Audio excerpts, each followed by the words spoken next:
had to completely change it. So if you've seen that, please forget all about it. Here is King Agamemnon returning from battle. For that we must thank the gods with a sacrifice. Our sons will long remember. For their mad outrage of a queen, we raped their city. We were right. This is thousands of years ago. So angry. The beasts of Argos, foals of the wild mare, thousands massed in armor rose on the night the Pleiades went down, and crashing through their walls, our bloody lion lapped its fill, gorging on the blood of kings. Our thanks to the gods, long drawn out, but it is just the prelude. Wow. Well, they certainly had a flair for the dramatic, those ancient Greeks, and they wrote all these works that explain what we really see as the definitions and the underpinnings of our modern court system. This story goes on, and kings die, and it's all this Shakespearean-like drama that we see repeated throughout history in other cultures, including from the Chinese. Now, right around the same time, the Chinese were starting some written works, and but this work here I brought by this is The Art of Writing by Li Ju, and here we are in 200 A.D. and the Greeks had figured out all this moral underpinnings and all these grand things. What's right and what's wrong? Is it all right to kill people for revenge? Is revenge proper? Is that allowed? They've killed one of your families, an eye for an eye, tooth for a tooth, or should you forgive people? Meanwhile, the Chinese were saying, how can we make the writing really pretty? There's like 69, 70 some odd little stanzas about these different parts of writing. Hold on, I'm going to have a sip of water so I can do this one proper.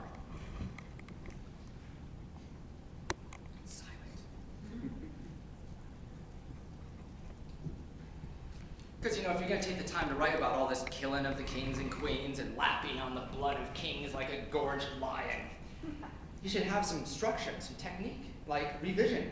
A sentence may contradict what comes before, trespass on what follows. Sometimes the idea is good, but words fail, and fine words may make no sense.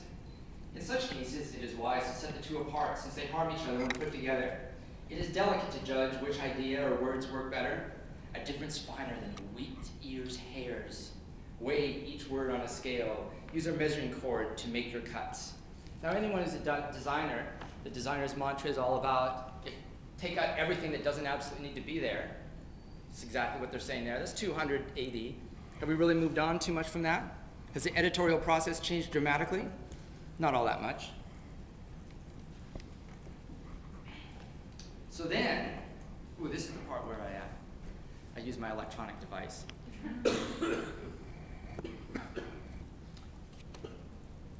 I'm going to move forward to the next big technological innovation in publishing. Let's rotate. This isn't. I'm talking about the Gutenberg press. So, from the time of these books, things written down on various rags, animal skins, homemade papers, and whatnot, things progressed where books were hand copied, right? They had to sit down, you'd assemble, and people made it their life's work. Let's learn about these monks. From Richard de Bury, the Bishop of Durham, in 1345, he talked about the joy that these monks felt. Shall we? The venerable devotion of the religious orders is wont to be solicitous in the care of books and to delight in their society, as if they were the only riches. For some used to write them with their own hands between the hours of prayer, engaged in the making of books such intervals as they could secure, and at times appointed for the recreation of the body, by whose labors they are resplendent today in the monasteries, these sacred treasuries full of cherubic letters. Oh, such tender sentiments. So these monks were transcribing these books. Who were they transcribing for? Other monks. They were the only ones that could read, right?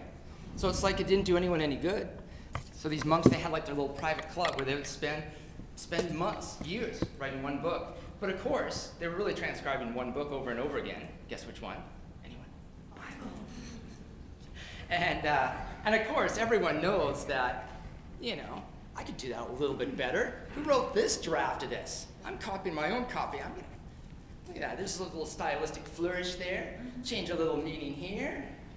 And there's a lot of emphasis put on the physical artifact of the book.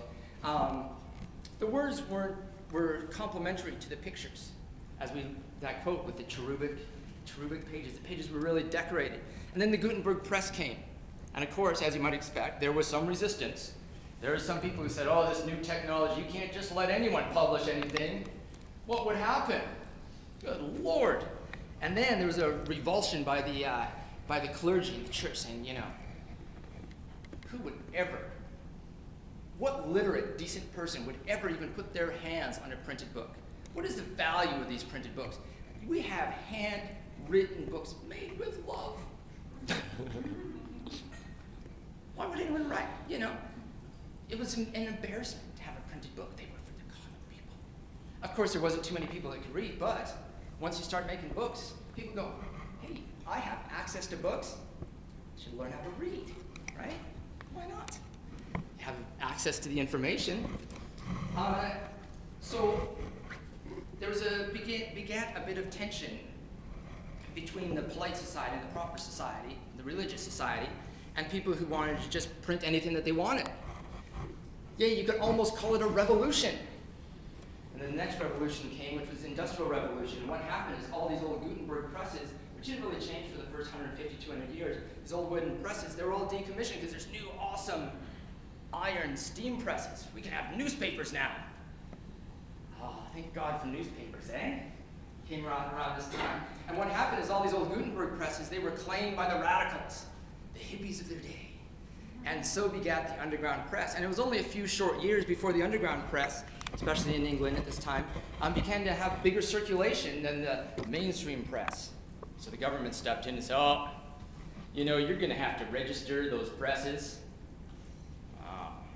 So that's why they love the wooden presses, because you could take them apart, disassemble, unassemble them, and take them and move them to another clandestine location and print out your things. And this led us into the American Revolution, where this was a big hang-up with those, sometimes I have a hard time with early American history because there's all these, the framers and the Thomas Paines and all that, but then you think of all the Puritans, and I got some issues with the Puritans, right? Just Puritanism in general, but I'm going to just ignore them and go right to Thomas Paine and the people like them.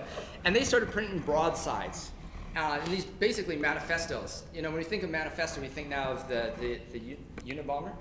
I almost said Unibonger, but that's another guy. Manifestos taking on this underground kind of meaning. But you think about the Declaration of Independence, manifesto, and all these early documents. But they were able to disseminate that information because they had these clandestine, unregistered, illegal presses. And they made tremendous sacrifices to keep the word out and keep spreading the word. And so when they finally sat down and wrote the Constitution, they said, damn it, freedom of speech, freedom of all that press stuff, but they didn't really know what the press was. What is the press? Who is the press? I know there's an agency, and I know there's people who have press cards and credentials. I know there's the Associated Press and the UPI, and there's people, and they have this whole little club, and they do this thing, but did the constitutional framers see it that way? I know we're here in Canada and all that, right? But it just ties in better to the whole story arc if we just hum along with the American thing. Because we know the Canadian one, it wasn't in dramatic moments. It was like a long, drawn-out process of careful deliberation and cautious optimism, and eventually we reached a good compromise.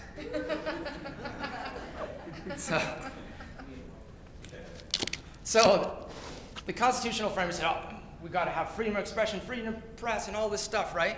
But then when it actually came down to allowing that, hold on. That there's indecent. We didn't say indecent expression was allowed. And in this book right here, this is played a huge role in opening up what we in modern liberal Western civilizations are allowed to read. Oh, let me get that. That's old. That's older than some of the kids in here, I think, that article there. And the U.S. took on a really awkward stance about copyright in the early days of the Federation, country, whatever, right? For the first 100 years and change, the U.S. Deliberately did not respect foreign copyrights. Unless a physical artifact was printed and bound in America, it was considered basically public domain, piratable materials. And so you